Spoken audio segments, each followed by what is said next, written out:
All right, guys, we got a super video for you today, man. This is going to be on a 2000 to 2004 Mazda Miata. And this one is actually sent in by one of the subscribers on the channel, donator to the channel, super good person, Edward. And this is his contact information. If you need any work, anything done out there in the New Mexico area, definitely get a hold of Edward. He's a very good guy. And he called me out on this one. This was I believe, a 2001 Mazda Miata, and it's been down for years because of this notorious issue with the the immobilizer on these cars. They go out, and this is the immobilizer right here. As you can see, here's the part number and all of that.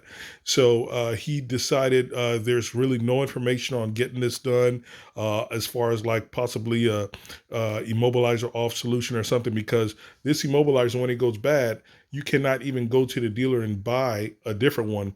The only option the dealer is going to tell you, if you go to them and say, hey, I got a bad immobilizer, here's the part number, I want a replacement, they're going to tell you, oh, no problem.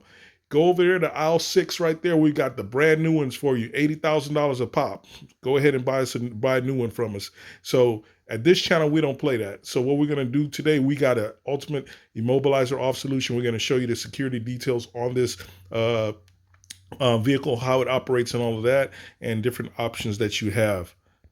And click that thumbs up button, guys. This doesn't exist anywhere. You cannot find this content, man. Anybody else, members, subscribers of the channel, you got any other devices, vehicles that Impossible to get solutions on, drop me an email. Email is down in the description, and we're going to get some solutions for you, boys. All right, so this is the emulator. The immobilizer. So it just snaps open. And as you can see, the serial number, which is very important. The serial number, by the way, it's a Lucas 34AS. And this translates to actually a Motorola. It's actually a Motorola rebranded MCU. I'm going to show you in a minute. But yeah, you just snap open the case. And as you can see, there is the main chip right there, the MCU.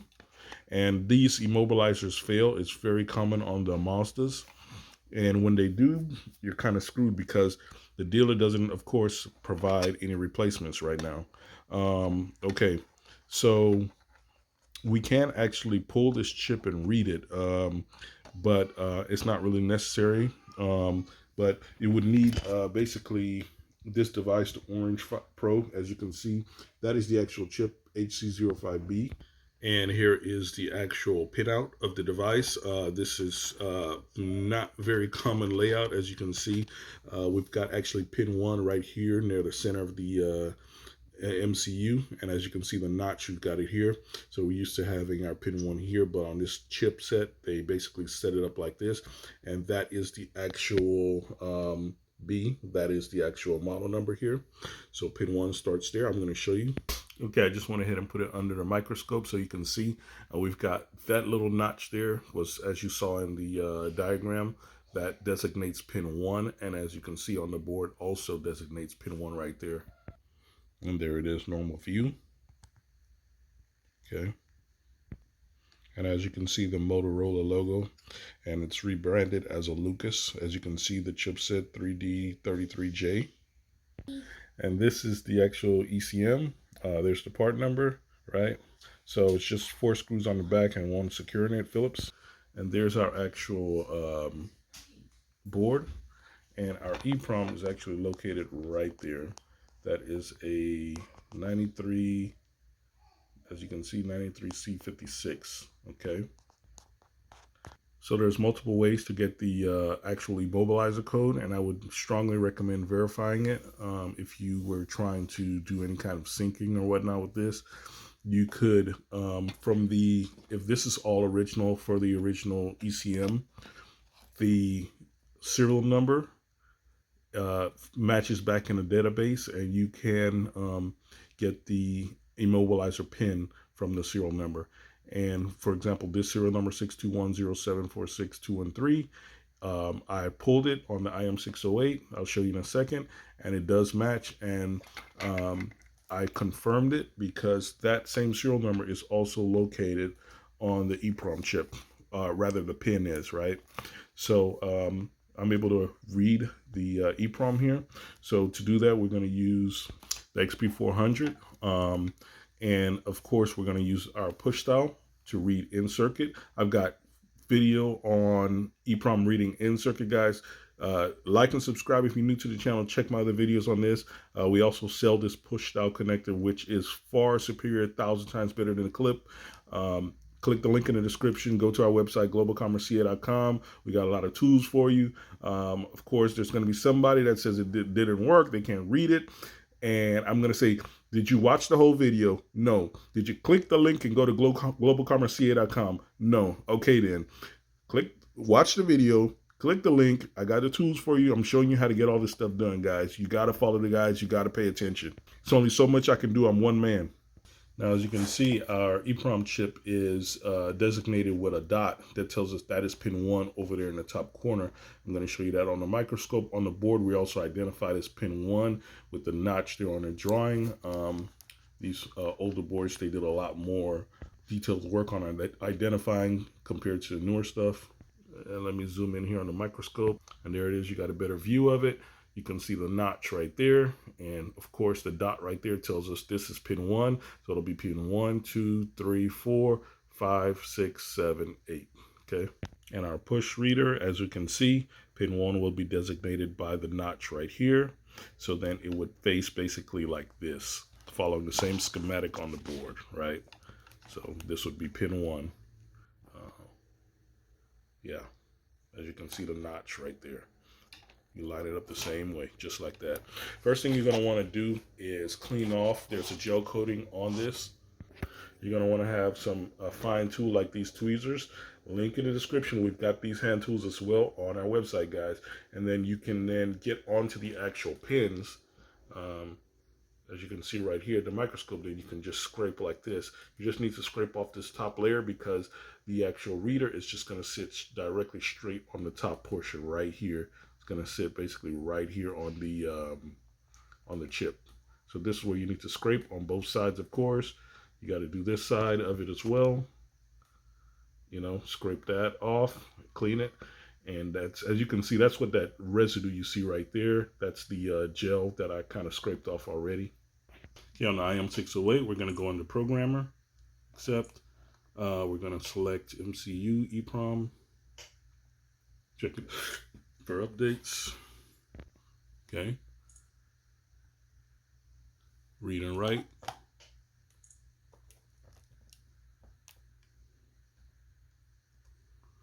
And we're going to select EPROM, Atmel. Oh, I pressed the wrong one. And it will be 93C, as you saw, 56. Click that thumbs up button, boys, if you haven't. It's the only place you're going to find content like this. This does not exist, okay? Click that set button. Hey, man, you got Google on your phone, your computer. Borrow as many as you can. Search. You're not going to find this anywhere, okay, guys? Click that thumbs up button, man. Set verification. As you know, on this channel, we always have both of those read and writes on. By the way, you can do this on the PC as well with XP400. It doesn't require the tablet. I've got videos on that, guys. Like and subscribe. Check my other videos. And we're going to go to read, but we need to connect our clip first. So you just basically line it up like that, both sides, and then you just push down. And it doesn't require much force at all. As you can see, that's all I'm doing. Just that, and that's it. Read. Okay, I wasn't positioned well, did it again, and there it is.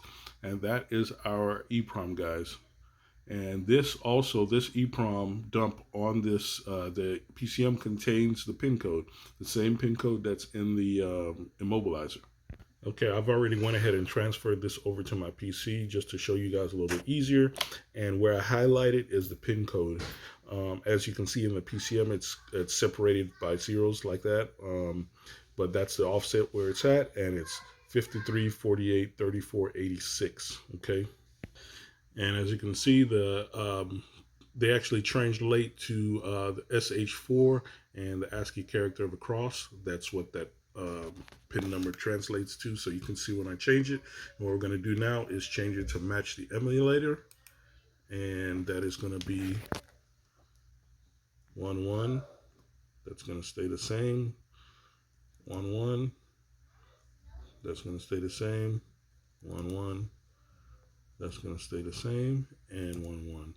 So right now, this matches the default value of the emulator, and we're now going to save this file. We're going to transfer it back to the IM608, and then we're going to now write it to the ECM. And at that point, we'll be able to connect up the emulator, solder it on, and the emulator will then transmit.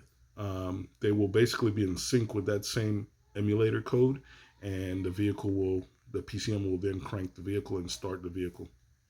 All right, there's the file. I'm going to save it, transfer it back. Okay, back at the tablet.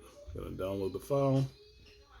All right, I just pasted the file into our programming directory. Now we're going to select write. By the way, I could have edited this on the tablet as well, just more comfortable on the PC. It's a small edit. Could have been done here as well. And here is our updated file, but I need to connect up to do this. And I only got one hand, so I'm going to write it and be back. All right, so I've done it and chip written successfully, and that's it. So now we've modified the ECM so that it will match the immobilizer code as the emulator. Now we just got to connect up the emulator and close the ECM back, and this is done. At that point, this emulator is not necessary at all. It doesn't need to be connected up at all because the ECM will get its information directly from the emulator. I mean, this immobilizer rather. So this can be thrown in the trash pretty much. It's not necessary at all anymore. It's been eliminated. Let me show you how to pull the pin code from the IM608 for this immobilizer. So like I said, you go by the serial number, okay? So we'll go to the emo side, select Mazda, manual, USA, Miata, 2004, yes, control unit, immobilizer, pin code function, and we're going to enter in that serial number for the immobilizer, and there is our serial number. I just showed it to you. Okay, tell it okay. At the bottom here, you need internet, and it basically pulled the pin code. And as you see that pin code there, that matches our pin code in the ECM. So we know that immobilizer and PCM definitely were mated together. And we can modify this as we want on both sides if I wanted to. Could show you about reading on the orange, but I don't know if you even care about that. It's kind of redundant at this point. Leave some comments in the description. Tell me what you guys want to see next. Also, don't forget to click that thumbs up button if you haven't already.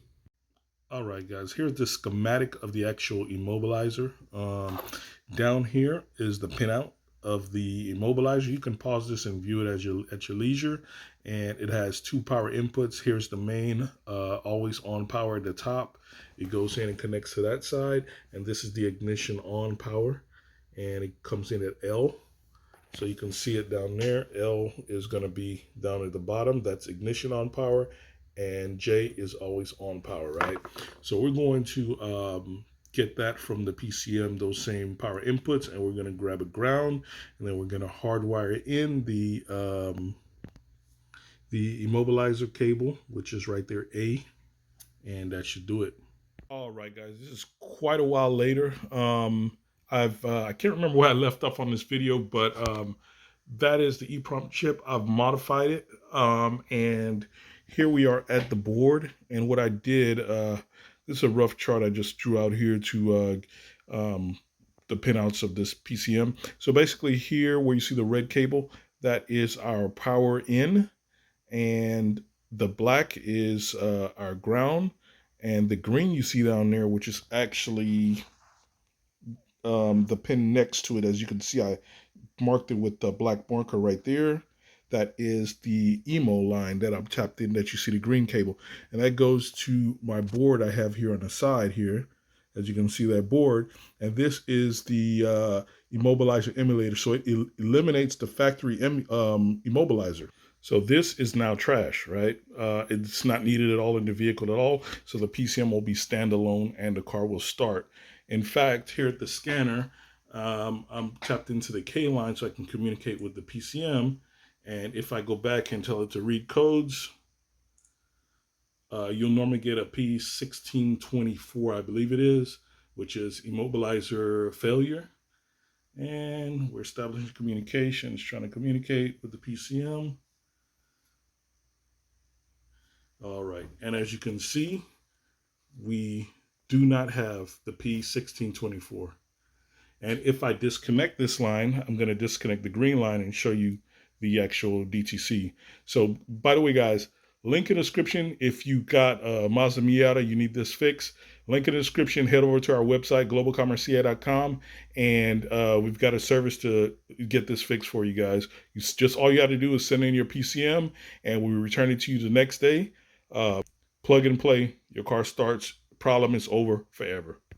All right, I've disconnected the K-line, the data link cable. So now the PCM does not have communication with my immobilizer. And in fact, I believe this is going to be my final position where I'm going to mount the immobilizer. And let's now go back to the scanner. Let me turn on the PCM and let's hit back. Let's do retrieve DTCs. Now we should get the error for the immobilizer. It's communicating. Takes a second.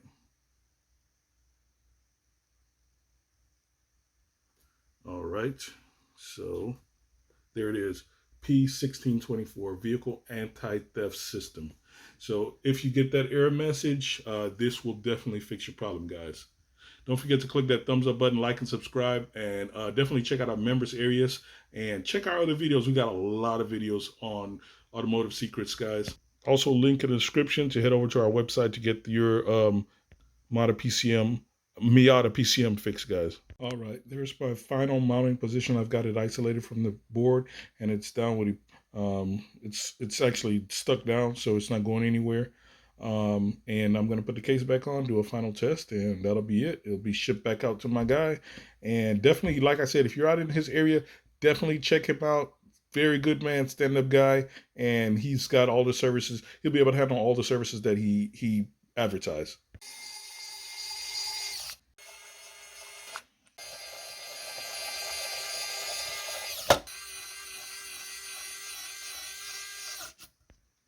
All right, we got it all back together. And by the way, here's his contact information again. Definitely get a hold of him. Any locksmithing things you need to get taken care of, he is the man. Now we're going to do a final test. Let me turn this on. Okay, I'm going to go back. I'm going to erase codes. Erase codes. By the way, if any of you guys out there got any head scratchers, some problems that no solution, dealer can't fix it, shoot it my way. There's my email address out there in the description, and let me take a crack at it. Okay, now let's do read codes. Okay.